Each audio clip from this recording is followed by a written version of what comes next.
सीधा सवाल में बात होगी अच्छे दिन की। जी हां, अच्छे दिन आ गए हैं। अब आप कहेंगे यकायक अच्छे दिन की याद क्यों आ गई संदीप को? मुझे याद नहीं आई। दरअसल बीजेपी को, सरकार को याद आया कि 11 साल पूरे हो गए मोदी सरकार के। मैं क्यों कह रहा हूं कि याद आया? भाई 11 साल तो दरअसल 26 मई को पूरे हो गए थे। 26 मई 2014 को पहली बार बतौर प्रधानमंत्री श्री नरेंद्र मोदी ने शपथ ली थी। यहां तो 1 साल अब पूरा हुआ है तीसरी टर्म का। खैर, ये खामखा ये बाल की खाल निकालना है, this is too much of nitpicking. पर 2014 में पहली बार मोदी सरकार की जो शुरुआत हुई थी, उस पर एक नारा पूरे देश में गूंजता दिखाई दिया था। वो नारा क्या था? अच्छे दिन आएंगे। बहुत हुई पेट्रोल डीजल की मार, बहुत हुई महंगाई की मार, बहुत हुई रसोई गैस की मार। अब की बार मोदी सरकार 2 करोड़ रोजगार दिए जाएंगे, 15 लाख रुपए दिए जाएंगे। देश को मजबूत बनाया जाएगा, ताकतवर बनाया जाएगा। स्वच्छ भारत अभियान की बात थी,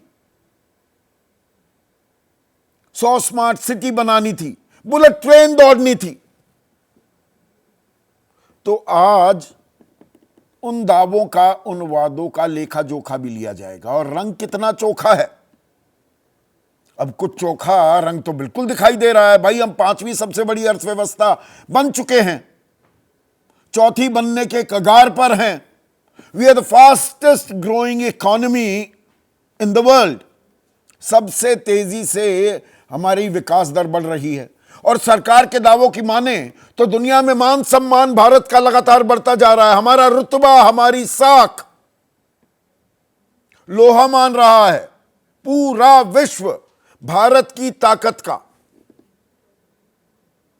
आतंकवाद को सबक सिखाया जा रहा है, नक्सलवाद नेस्तनाबूद किया जा रहा है, 18 जिलों तक अब सीमित रह गया है। पर इस सब में क्या एक और फर्क हमें करने की जरूरत है? वो ये कि देश ताकतवर हो रहा है। इसमें कोई ज्यादा शको-शुबा गुंजाइश की, शंका की गुंजाइश नहीं रह जाती है। लेकिन क्या इसका सीधा मतलब यह है कि आम आदमी, यानी कि आप, मैं, हम सब भी ताकतवर होते जा रहे हैं? आमदनी हमारी बढ़ गई, हमारा अमृतकाल आ गया? देश का या बीजेपी का अमृतकाल चल रहा है? आम आदमी का भी अमृतकाल आ गया है या संकट काल से गुजर रहा है आम आदमी? आमदनी बढ़ नहीं रही, आमदनी अठन्नी, खर्चा रुपया हो रहा है क्या? नौकरी पर संकट है क्या? रोजगार मिल नहीं रहा, जिसके पास है भी नौकरी उस पर तलवार लटकी हुई है। और अमीर और गरीब में फर्क क्या लगातार बढ़ता जा रहा है। और उससे भी अहम सामाजिक ताना बाना। अनेकता में एकता, ये भारत की ताकत थी। गंगा जमनी तहजीब, उसकी दुहाई हम लगातार देते थे, थकते नहीं थे। लेकिन ये सामाजिक ताना बाना उधड़ भी रहा है क्या? इस पर आपकी राय, आपके सुझाव और आपके सवाल, जो सीधा सवाल के अहम हिस्सा बन चुके हैं, अब उनका रहेगा इंतजार। तो आज हम बात करेंगे अच्छे दिन आ गए हैं क्या? 11 साल हो गए हैं पूरे मोदी सरकार के। दरअसल 11 साल तो पूरे हो गए थे 26 मई को। लेकिन 2024 के जो लोकसभा चुनाव हुए और देश के तीसरी बार प्रधानमंत्री बने श्री नरेंद्र मोदी, तो उन्होंने शपथ ली थी 9 जून को। आज 9 जून है। तो अब बीजेपी अपने 11 साल की उपलब्धियां गिनाने में लग गई है। विशेष संपर्क अभियान भी शुरू किया जाएगा। 11 उपलब्धियां गिनवा रही है बीजेपी। जेपी नड्डा, जो राष्ट्रीय अध्यक्ष हैं बीजेपी के, वो सबसे आगे आते दिखाई दिए।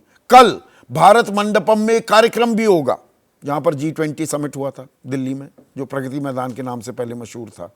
और 10 और 11 जून को जिला स्तर पर प्रेस कॉन्फ्रेंस की जाएंगी।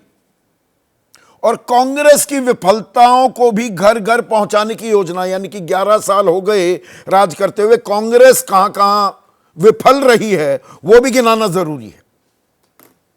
वैसे ये काम 26 मई से क्यों नहीं शुरू किया गया? या ऑपरेशन सिंदूर पर तब ज्यादा जोर था, और ऑपरेशन सिंदूर से जो राजनीतिक लाभ उठाने की कोशिश कर रही थी बीजेपी, क्या वो नहीं मिल पाया? अब देश सामने रखा जा रहा है। तो इसमें जेपी नड्डा ने कहा कि 11 साल पहले तक तुष्टीकरण की राजनीति होती थी, अब रिपोर्ट कार्ड की राजनीति है। हम काम करने वाले लोग हैं। सियासी नैरेटिव बन गया था कि अनुच्छेद 370 नहीं हट सकता, हमने हटा दिया। हर नागरिक यह मानता है कि मोदी है तो मुमकिन है। अब 11 जो उपलब्धियां हैं वो मैं आपके सामने सिलसिलेवार तरीके से पेश करता हूं। ऑपरेशन सिंदूर, ये तो अभी मौसम चल रहा है। अनुच्छेद 370 जो हटा दिया गया। मुफ्त राशन योजना 81 करोड़ 35 लाख लोगों को 2028 31 दिसंबर तक 5 किलो मुफ्त अनाज जो दिया जा रहा है। पर क्यों दिया जा रहा है इतने लोगों को? ये अपने आप में उपलब्धि है या इसमें कहीं ना कहीं कोई विफलता छिपी हुई है कि 81 करोड़ 35 लाख लोगों को 5 किलो अनाज ना मिले तो उनका काम नहीं चलेगा? इनकम टैक्स में कटौती, ये आम आदमी के लिए एक बड़ी राहत थी, इस बार का बड़ा हासिल, इसको डिनाई नहीं किया जा सकता। सिंधु जल समझौता स्थगित कर दिया गया है। ट्रिपल तलाक खत्म करना, वक्फ कानून, नागरिक संशोधन कानून लाना, राम मंदिर का निर्माण, जीएसटी लागू करना और नोटबंदी का फैसला। अब इनमें आम आदमी का सीधा इंपैक्ट किस पर पड़ता है, इस सवाल को भी खंगालना जरूरी हो जाता है। क्योंकि सरकार जो बनी 2014 में पहली बार, उसमें अच्छे दिन का वादा था और महंगाई दूर की जाएगी। बहुत हुई महंगाई की मार, बहुत हुई पेट्रोल डीजल की मार, बहुत हुई रसोई गैस की मार। वो स्मृति ईरानी रसोई गैस का सिलेंडर लेकर सड़क पर बैठ जाती थी। अक्षय कुमार, अमिताभ बच्चन, अनुपम खेर वो ट्वीट पर ट्वीट किया करते थे कि मेरा ड्राइवर वो साइकिल पर आया क्योंकि मोटरसाइकिल में पेट्रोल डलवाने के पैसे नहीं थे, और मैंने कहा तिल्ली भी ले आओ, गाड़ी में भी डाल दो, इसको जलाकर तिल्ली को गाड़ी में ही आग लगा दो। इतनी आग लगी हुई है पेट्रोल के दामों में। तो पेट्रोल के दाम में यहां पर थोड़ा सा याद दिलाना चाहूंगा। मई 2014 में 71 रुपए 41 पैसे था पेट्रोल। आज की तारीख में 94 रुपए 77 पैसे, 100 भी पार किया। 35 रुपए में मिलने वाला था, यह हमें वादा किया जा रहा था। बाबा रामदेव हमें बता रहे थे, बीजेपी में नहीं है पर कि आने दो इनकी सरकार।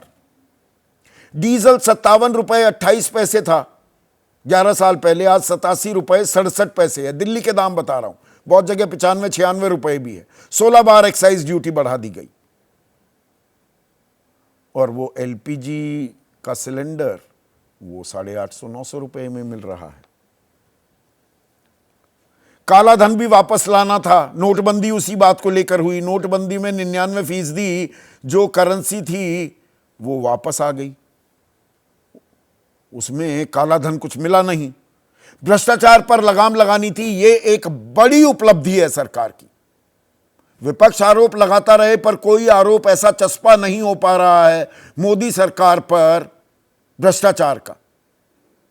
क्रोनी कैपिटलिज्म के आरोप लग रहे हैं, भ्रष्टाचार के आरोप। वो 2G 3G 4G 5G जीजाजी जो हाल हो गया था यूपीए सरकार का, मनमोहन सरकार का, वो कंपैरिजन की ही नहीं जा सकती। फिर 2 करोड़ रोजगार देने थे, ये वादा था अच्छे दिन का। तो 22 करोड़ हो जाने चाहिए थे रोजगार, पर वो मिले हैं। सरकार वो आंकड़ा नहीं बताती कितनी अपॉर्चुनिटीज हैं। Stand up India, startup India, वो स्टार्टअप की बात शुरू हो जाती है। मेक इन इंडिया, कितना मेक इन इंडिया हुआ? चीन पर आंखें भी तरेरी गलवान के बाद, पर चीन से आज भी $100 बिलियन का ट्रेड हम कर रहे हैं क्या? 100 स्मार्ट सिटी बननी थी, 18 ही पूरी हो पाई। 18 स्मार्ट सिटी बनी है दर्शकों 11 साल में, 100 बनानी थी, कहीं अटकी हुई है। जैसे वो बुलेट ट्रेन अटक गई है। हर सांसद को 2-2 गांव गोद भी लेने थे, क्या हुआ उसका पता नहीं लगा। जैसे स्वच्छता अभियान का भी नहीं पता लगा। वो झाड़ू चलाई जा रही थी पर झाड़ू पर ही झाड़ू चल गई। वो दिल्ली में भी चली अरविंद केजरीवाल पर। और भारत क्या आत्मनिर्भर हो गया। पर भारत से हर देश यहां पर निवेश करना चाहता है, इस बात को भी डिनाई नहीं किया जा सकता। हम एक बड़े मार्केट के तौर पर उभरे हैं, संभावनाएं बहुत हैं, पूरी दुनिया उन्हें तलाशना चाहती है, पर इसका असर आप पर, मुझ पर, आम आदमी पर भी पड़ा है क्या? आम आदमी की आमदनी बढ़ गई क्या? 5वीं सबसे बड़ी अर्थव्यवस्था हम बन गए, पर प्रति व्यक्ति आय में हम 144वें नंबर पर हैं। और अमीर गरीब और गरीब हो रहा है क्या? पर इन सवालों में इस बात को भी इनकार नहीं किया जा सकता, इस बात से भी इनकार नहीं किया जा सकता कि लगातार तीसरी बार प्रधानमंत्री नरेंद्र मोदी बने हैं, बीजेपी की अगुवाई की सरकार बनी है, और अभी भी कांग्रेस मुख्य विपक्षी दल अपने दम पर ट्रिपल डिजिट्स में भी नहीं आ पाया। वो कहते रहे कि 240 पर रोक दिया बीजेपी को, अरे आप भी तो 99 ही सीट ले पाए ना, 100 का आंकड़ा नहीं पार कर पाए। तो अभी भी भरोसा और सरकार का इकबाल कायम है क्या?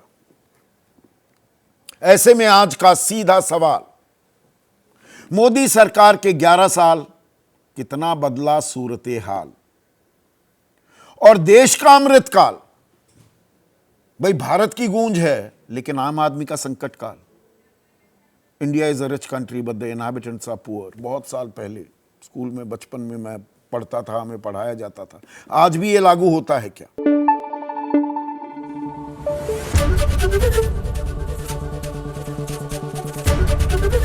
एबीपी न्यूज आपको रखे आगे।